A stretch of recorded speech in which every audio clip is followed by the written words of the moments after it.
Qafqaz Müsəlmanları İdarəsindən həcc ziyarəti ilə bağlı bir çağırış var və bunu diqqətinizə çatdırırıq. Qeyd eləyək ki, bugün yanvarın 3-üdür.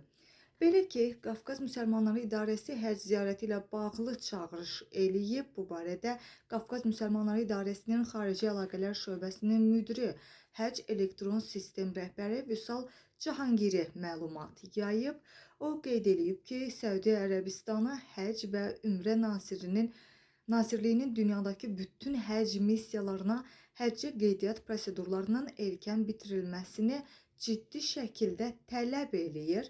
Belə ki, Ramazan ayının 1-dən vizaların verilməsi prosesinə start veriləcək və ay yarım ərzində yekunlaşacaq. Ona görə həccə niyyətli olan vətəndaşlarımızdan xahiş edirik ki, yubanmadan gəlib qeydiyyata alınsınlar və kvotanın dolmamasından asılı olmayaraq sənədlərin qəbulu məhz 15 fevral tarixində isə bitmiş olacaq. Həcc ziyarətinə getmək istəyənlər üçün önəmli bir xəbər idi. Allah ziyarətlərinizi qəbul eləsin.